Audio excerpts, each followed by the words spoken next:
प्यारे देशवासियों, नमस्कार। बड़े अफसोस की बात है, केंद्र सरकार की जो जिम्मेदारियां हैं वो कभी करती नहीं है, उनको कभी निभाती नहीं है, और जो इन्हें नहीं करनी चाहिए उनके ऊपर हमेशा तैनात रहती है। ये बड़ी अफसोस की बात है। ऐसे अजीब किस्म की ये केंद्र सरकार है पिछले 8 साल से। इनका पता ही नहीं इनकी जिम्मेवारियां क्या हैं, इन्हें करना क्या है और ये करते क्या हैं। ये सचमुच हैरान करने वाली बात है। अब हर रोज़ देखिए, देश भर में कहीं आगजनी हो रही है, कहीं पत्थरबाजी हो रही है, और प्रधानमंत्री महोदय को कोई चिंता नहीं है। वो एसी कमरे में बंद करके आराम से सो रहे हैं।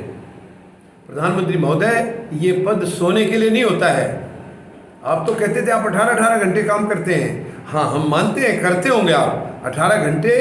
देश को लूटने की प्लानिंग आप चलाते थे कि इतना लूटा है, अब क्या बचा है, क्या क्या करना, कैसे करना। 18 घंटे यही थी देश के लिए। अगर आपने 18 घंटे काम किया होता तो आज देश पता नहीं कहाँ पहुँच गया होता। आपने देश को कहाँ पहुँचा दिया है। आप देखिए, पीछे मुड़ के देखिए एक बार। आप नहीं देखेंगे प्रधानमंत्री महोदय, क्योंकि आपको मालूम है आप क्या कर रहे हैं। देखना तो तब होता है जब अनजाने में कुछ हो जाए, कोई गलत ऐसे कुछ हो जाए। आप तो जानबूझ के कर रहे हैं, तो आपने देखना क्यों है पीछे। आप जो करने आए थे वही आप कर रहे हैं। ये इस देश का बहुत बड़ा दुर्भाग्य है कि ऐसी मानसिकता की सरकार हमारी केंद्र में बैठी है, जिन्हें किसी भी ना गरीब की कोई चिंता है, ना मजदूर की चिंता है, ना इनको किसान की चिंता है, ना जवान की चिंता है। किसी की चिंता नहीं है। चिंता है तो केवल उन चंद मुट्ठी भर उद्योग घरानों की, जिन्हें किसी की ज़रूरत नहीं है, उनकी चिंता है हमारी सरकार को। और जिन लोगों को सरकार की ज़रूरत है उनकी बिल्कुल चिंता नहीं है सरकार को। देखिए कैसी अजीब विडंबना है ये, कैसी मानसिकता की सरकार है आज, बिल्कुल गैर जिम्मेदार। ये बड़ी अफसोस की बात है। प्रधानमंत्री महोदय, देश भर के अंदर आज जो दंगे फसाद हो रहे हैं, और मैं अगर सच कहूँ तो मुझे पूरा विश्वास है ये दंगे बीजेपी द्वारा कराए जा रहे हैं। केवल यही हो सकता है, इस पार्टी से यही उम्मीद लगाई जा सकती है, क्योंकि ये कोई अच्छा काम कर ही नहीं सकती है। और अब इनको, क्योंकि ये चाहते हैं, काम तो कुछ किया नहीं इन्होंने, तो ये आगे सत्ता में बरकरार रहने के लिए इनके पास एक ही हथियार है, जनता को बेवकूफ़ बनाओ, डराओ, धमकाओ, और उनको यानी कहीं ना कहीं फंसा के रखो, उलझा के रखो, कोई ना कोई गलत फहमियों में उलझा के रखो, ताकि वो इस तरफ ध्यान ही ना दे पाएँ। महंगाई क्या चीज़ है वो सोच ना पाएँ, बेरोजगारी क्या चीज़ है वो जनता सोच ना पाए। उनको उलझा के रखना है, उन्हीं की समस्याओं में उनको चारों तरफ उलझा के रखना है, ताकि वो सरकार के बारे में कभी सोच ना बैठे कि हमारी सरकार इतनी निकम्मी है, ये क्यों बैठी है, इन्हें उखाड़ना है। इस किस्म की वो बातें सोच ही ना पाए। ये है मकसद बीजेपी का। 8 साल से जो सरकार बैठी है, केवल वो यही काम कर रही है। बिल्कुल गैर जिम्मेदार सरकार है, अनरिलायबल सरकार है। ऐसी निकम्मी सरकार 75 साल में पहली बार मिली है देश को, पहली बार मिली है, जिनकी कोई जिम्मेवारी नहीं है, कोई लायबिलिटी नहीं है, कुछ भी नहीं है।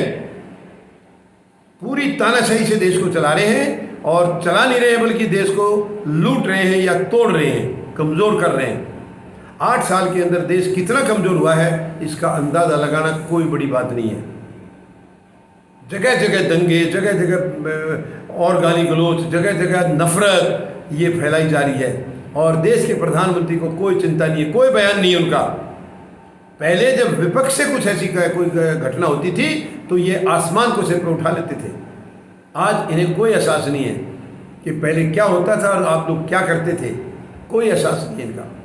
मैं मांग करता हूँ प्रधानमंत्री महोदय से, प्रधानमंत्री महोदय, पल्ला झाड़ने से काम नहीं चलेगा, इतनी गैर जिम्मेदारी से काम नहीं चलेगा। आप जिम्मेवारी लीजिए और बताइए ये देश में गदर क्यों हो रहा है, क्यों मारकाट हो रही है, काफ़ी लोगों के बीच में मौत भी हो जाती है, क्यों ऐसा हो रहा है। फिर आप किस लिए बैठे हैं, आप छोड़ के जाइए। जब आप कुछ कर ही नहीं सकते हैं तो आप केवल अपने ऐश के लिए, अपने चहेतों के ऐश के लिए आप मेहरबानी करके यहाँ ना बैठें, यहाँ और किसी को आने दीजिए।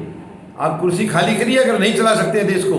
देश चलाना आसान नहीं है, आपकी बस की बात नहीं है। आप मेहरबानी करके कुर्सी खाली करिए, और बहुत लोग इस देश के अंदर बुद्धिजीवी हैं, एक से बढ़कर एक, वो लोग चलाएंगे देश को। बहुत लोग हैं, उनमें से कोई ना कोई चलाएगा। लेकिन आप जिम्मेवारी नहीं निभा सकते तो मेहरबानी करके कुर्सी खाली कर दीजिए। उम्मीद है आप मेरी बातों पर ज़रूर कुछ, आपकी अंतरात्मा कुछ इसके ऊपर गौर करेगी। धन्यवाद। जय जवान, जय किसान, जय हिंद।